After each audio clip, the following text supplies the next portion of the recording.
StrayAllDay.com. Now tuned into the show where you learn the discipline to show up day after day to do the work, the confidence to put yourself out there boldly and authentically, and the mental toughness to continue showing up, doing the work, putting yourself out there even when the success you've expected to achieve is yet to be achieved. And on top of all this, you get a huge dose of personal initiative. That is the go-getter energy that moves any one of us, including yourself, to go and make things happen instead of waiting for things to happen. And then we put all this together into a series of frameworks, approaches, insights, strategies, and techniques all underneath the umbrella of one unified philosophy that is called Work on Your Game.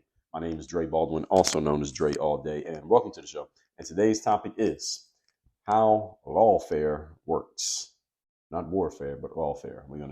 I'll explain to you what I mean by that and explain how it works, just like I told you I would in a moment. First of all, two things. My text message number down below in the description. Once we start sending that text out again, you'll be getting that straight to your phone. Secondly, Work on Your Game University. Have me as your direct coach. Get access to all of our courses, all of our trainings like Bulletproof Mindset, 30 Days of Discipline, the Sell Yourself Program, Content Machine course, and have access to me as your direct personal coach, all at workonyourgameuniversity.com. That link's down below as well. This concept of lawfare, and this is going to be a 3-part series, by the way. If you are not familiar with the concept, you've never heard of it before, this is similar, lawfare is similar to warfare. Everybody's heard of warfare. Warfare is when you pull out guns, tanks, and bombs, and you want to physically destroy your enemy, your opposition.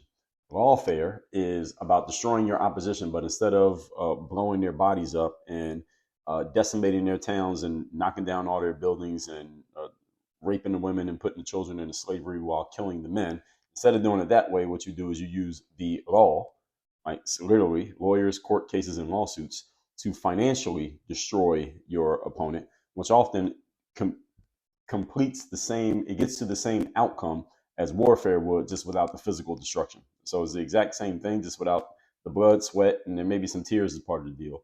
But as a frame of reference for you to understand lawfare, if you want to think of something that's happened contemporarily that can help you understand it, look at what was done to Donald Trump in 2024. When he announced that he would be running for president again, the Department of Justice in the United States, under the word of former President Joe Biden, they went into lawfare actions against Donald Trump. Now, of course, Joe Biden has never admitted to actually doing this, but he was in charge. And if he didn't want it to happen, it wouldn't happen. Because he wanted it to happen, it did happen. This is lawfare that was using against Donald Trump. So if you want an example, that's an example of lawfare. All of you have seen it. All of you have a general idea what happened with Donald Trump. We're going to talk about that in this series. You want another example? If you don't follow politics that much, look at what happened to Mr. Andrew Tate, who was a guy that I talked about him several episodes back. He's a guy who got banned off of all social media behind allegedly being a misogynist, which was a nonsense, what's the word, a pretext that the platforms came up with, because his message was just a little bit too influential. And he was really just talking about masculinity to the Western world, where everyone is trying to basically kill masculinity and install feminism instead in its place. And he was talking about masculinity, and he was doing a very good job of it, and it was reaching a whole lot of people. So the powers that be decided they had to do something about him. So they used lawfare against him as well. And there are many others whose names you don't know. For example, many people who showed up to Washington, D.C. on January 6th, 2021 to support Donald Trump had lawfare used against them. Most of you do not know their names, even though you know the situation. So this is basically what happens when you piss off the wrong people who have power to do something to you. And we live in a world that is too civilized for them to just come chop your head off, because that's what they would have did maybe 400, 500 years ago. So the new thing is to come chop you off at the knees financially and legally, instead of actually literally physically killing you. That's what lawfare is. Let's get into exactly how it works so you understand this, and you understand how this may be affecting you in some ways as well. It's not just about what's happening to them, these outside people. Point number one, topic once again is how lawfare works. Remember, this is the first of a 3-part series. Number one, first thing that happens is you piss them off. Who's them? Them is the people with the power. And I say them because that changes. People with power changes at different times depending on where you're at, what you're doing, what exactly pissed certain people off, and how much power they had to do something about it. So this can change. So that's why it's them. You piss them off. I talked about this a little bit in the introduction. You piss off the wrong people who actually have power to do things to you. This is the triggering moment that moves them into some mental action, if not tangible action.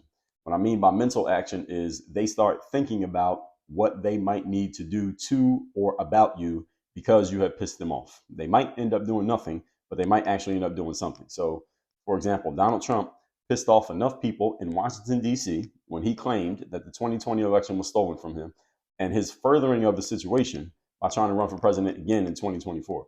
You see, he pissed a bunch of people off in 2020, and they started mentally thinking about what will we need to do to this guy if we want to get him, and they didn't do it. But then when he announced he was going to run for president in 2024, they said, okay, well, we already thought about what we need to do to him. Now let's just do it. Then they moved into physical action, tangible action in 2024, because all the cases against Donald Trump, by the way, you think about it, he had 4 specific cases. One of them was an alleged sexual abuse case, sexual assault case from back in the 90s. So they could have done that a long time ago. There was some fraud paperwork case from 2016. They could have did that a long time ago. There was a RICO case about the 2020 election. They could have did it back then in 2020 or in 2021 at the earliest or at the latest. And then there was the documents case, which was, again, about something that happened when Trump was president the first time, which ended in 2021. And they held on to all of those possibilities until he decided to run for president again. That's when they went into action. See, this is what lawfare is. What they do is they just start gathering stuff on you, and then they wait for the right moment to use it against you if they decide to use it against you. This is how lawfare works. So pissing off the wrong people just gets them to think about it. You understand?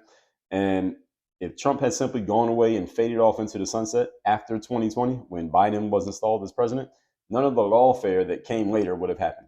What I just explained to you, none of those cases would have happened had Trump not tried to run for president again.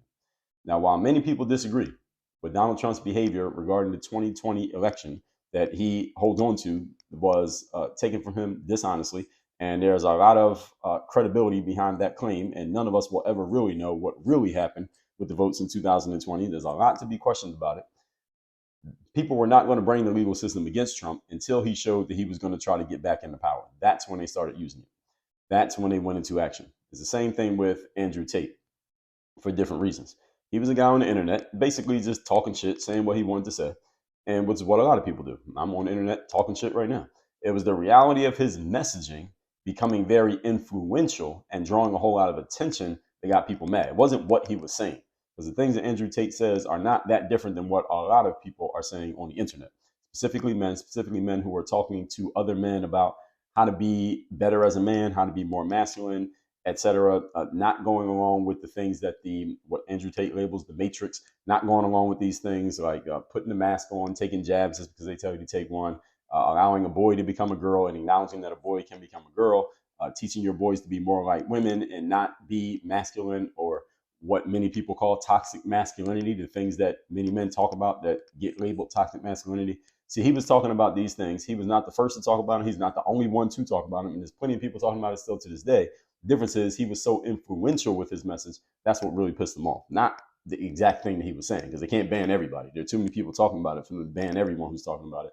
It was the influence of the message that got them activated. So it's more than just what you say. See, it's the impact that what you say is having that gets people to plot against you. Again, same thing with Donald Trump. Things that Donald Trump says is not like he made up a whole bunch of things that are brand new. There are other citizens of America that are saying similar things to what Donald Trump says. They're just not famous like him, and they don't have the power. They don't have the potential to have the influence that he has. That's why they came after him and not Joe Schmo down the street who's saying the same things that Trump says every day. Point number 2. Today's topic, once again, is how lawfare works. Number 2, they create a charge against you. So once they decide they're going to actually move on you, they find a criminal charge that they can put on you, or a civil charge, but a criminal charge is better, because a criminal charge hangs over you with the possibility of you going to jail and being incarcerated, whereas a civil charge, the worst thing that can happen is you get a financial judgment against you. As warfare is about physically hurting you, remember, lawfare is about attacking you in some form that involves the justice system, whether that be civil or criminal court. That means that the people who don't like you, that you pissed off, they have to create some type of legal situation against you and against your name. They have to come up with something. So with Donald Trump, as I already explained to you, he had 4 charges at the same time. It was with Andrew Tate, it was claims of sex trafficking and possibly assaulting women. This step is often the only step needed against certain people, depending on their level of influence and the amount that that person is willing to fight back. Right? Sometimes all you need is just this, and this is enough to shut somebody up, make them disappear, and not push back. Just the stain on a person's name from the accusation alone could be enough to destroy it. I mean, just think about it. Think about any and usually this happens with men. Usually lawfare goes up against men. Think about any man who you like or you're a fan of or who you know, whether it's a person you know personally or a person who is known publicly. Imagine if they had a sexual assault charge against them. Imagine if 3 or 4 people came out and said, this person sexually assaulted me. Let's say that was your dad or your brother or your husband. And everyone in his circle, meaning the people he works with, the people at his church, the people who he knows, his neighbors, they all know that he has this charge with 3 or 4 people claiming that he sexually assaulted them. What would that do to his reputation? What would that do to his career? What would that do to his life? What would it do to you, being that he's connected to you in some way? And you got to deal with that person. Even if you believe the charge is bullshit, just imagine how most people would respond to that. Most people around him would respond to that. I'm giving you all that to help you understand that with lawfare, sometimes just this alone is enough. They don't have to do anything else. Just doing this alone will destroy your reputation so much that you don't have anything left. It did its job just by giving you the accusation. Again, this is not you've been convicted of anything. You didn't even go to trial. You've just been charged. They're just saying that maybe you did this. That's it. That's all it takes. So just imagine, again, because this is going to scare enough people into silence that's enough. Put it on your name, whether you are ever found guilty or not, destroys most people, or it's enough to scare them into silence such that they are no longer a problem for the powers that be. Because remember, you piss the powers that be off by doing something. They use this to scare you into silence, and you stop talking. Okay, job done. You don't have to go any further. The charge can just disappear a month later. Nobody talks about it anymore, but you've been properly destroyed. You're done. This is how it works. And I remember 50 Cent, the rapper, he said this about his background was he got shot in the streets when he was coming up and rapping. And one of the things that he says that when you experience something traumatic like that, getting shot, you have 2 options. Either the fear consumes you such that you become a shell of yourself and you never really live life ever again, or you go the opposite direction. You go in the opposite direction and you become so fearless that nothing can get in your way. And now you become the type of person who just approaches and goes at everything that comes your way rather than being afraid of it. Now you are completely fearless. You either become fearless or you become enveloped with fear. You basically have 1 or 2 choices. And this is what happens with lawfare as well. A lot of people get enveloped by the fear and they never do anything again.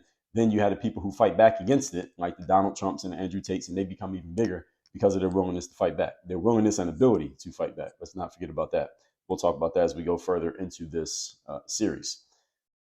Just imagine if you found yourself or some person you know accused of a really terrible thing. I don't know what's the worst thing you could accuse a woman of, but with a man, usually anything involving sex is enough to destroy their name. That's why anytime men get brought down and attacked, usually it's some type of sex charge. Think about it. Puff Daddy has a sex charge. Jay-Z has someone alleging that he assaulted them back 20-something years ago. Donald Trump, sexual assault charge. Andrew Tate, sexual assault allegations and sex trafficking allegations. Mike Tyson, Tupac, Michael Jackson, Bill Cosby, Russell Simmons. You notice this? Notice this? With men, it's always something that involves sex because that's the worst thing you could say about a man is that he has physically and criminally taken advantage of a woman. I don't know if there's any equivalent of a charge you can put on a woman. I don't think there is. If there was, they'd be using it on women who talk too much. But most of the time, this is men that they're doing this on. But it's always something that involves sex. And there are more examples. I'm not even giving every name that I could.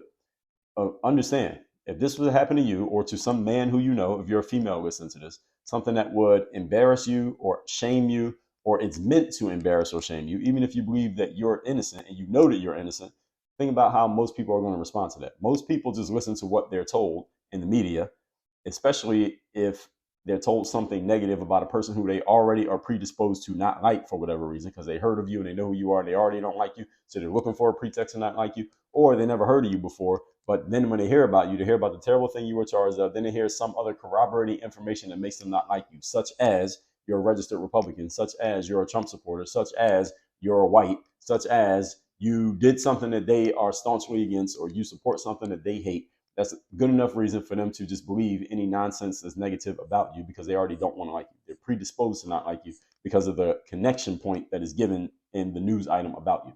You see how this works? And we're going to get more into that in a moment. So any of these things that can make you look bad, even if you know you didn't do it, thousands of people will have heard about it, and many of them will assume that you're guilty. Now, my question is, what would you do? You got thousands of people who don't know anything, but they're assuming that you're guilty. Most people will try and hope that that thing, whatever it is, just goes away and they will stay quiet so as not to draw more attention to themselves. All right, that's the point. The point of lawfare is to shut you the hell up one way or another. And if they can't shut you up with this bullet, then they fire the next bullet. They can't shut you up with that one, they fire the next one. That's why this is a three-part series. So I got to give you all the pieces of what happens. Let's move on to point number 3. Today's topic, once again, is how lawfare works. Number 3, the third thing they do is they raid your home and they raid all of your assets, such as your bank account. Because remember, you've been charged with a crime. You're charged with a crime. What the way the legal system works, and I'm keeping it very simple, is that the legal system can say, hey, we have a reasonable reason to believe that this person who is charged might use some of their financial assets to flee the scene, to go and intimidate witnesses, or to do things that we don't want them to do. So, judge, we have to seize this person's assets. We got to take all their money and freeze their bank accounts and take all their cars and all their jewelry so that they can't use this to get money to do anything that might impede the ongoing and under investigation case that we have against them. And the judge says, you know what, you're right. Go freeze all their assets and take all their stuff. And this is the next step. This is the next step in lawfare. They raid your home. They take all your assets. Now, if you happen to be a person who does not back down easily and you fight back against the accusation, then they move forward with their charge. This is the next step. They're moving forward, and that means, again, going to your house, going through all the stuff that is connected to your name, anything you own, and they take ownership of it. In the case of a criminal charge, again, which can lead to jail time as opposed to a lawsuit, the authorities get permission to go and take all your stuff. And then what they're doing is, allegedly, they're searching for corroborating evidence that they have convinced the judge that you may be in possession of. So if they say, hey, we think Puff Daddy has sexually assaulted a bunch of women and we believe that he filmed it, then they get permission from a judge, a warrant, to go into your house and raid your house and take all the video footage they find, all your computers, all your hard drives, all your laptops, all everything. Because again, they have a charge that says maybe you did this thing. So what we're going to do is go in your house and take all your shit so that we can look through it and see if you did do that. And if they find no evidence of nothing, or they just give it back to you quietly. There's no news story about that. See, that doesn't come on the news when they give it back to you. If they end up being wrong. And I'm not making a statement about Puff Daddy's innocence or guilt. I'm just using him as an example. Same thing they did to Andrew Tate. Same thing they do to Donald Trump. Same thing they do to people whose names you don't know. They're looking for corroborating evidence, and they've convinced a judge that you might have it, and that's how they get the right to do this. Again, I told you this is lawfare. You're like, why would a judge go for that? How could they come up with this charge? What if it's complete bull? This is what lawfare looks like, folks. So I want you to understand. As the saying goes, all is fair in love and war. All right, this is lawfare. And there are really no rules. The rules are the rules made by the people who have the power. All right, that's how you got in position to go against them or get them mad in the first place. All right, that's why they're making the rules however they want to screw you over in any way possible. All right, this is their aim. This is what they're trying to do. All right, this is not by accident. So if your crime, for example, has anything to do with the internet, then they take any internet connected devices you may have, or they'll take your cars. They think you might drive away and leave, or they can take any documents in your home or your office that they find. Again, anything that they claim might have any type of evidence that could be used against you. Maybe it doesn't, but they got to take it all just to make sure. That's what they do.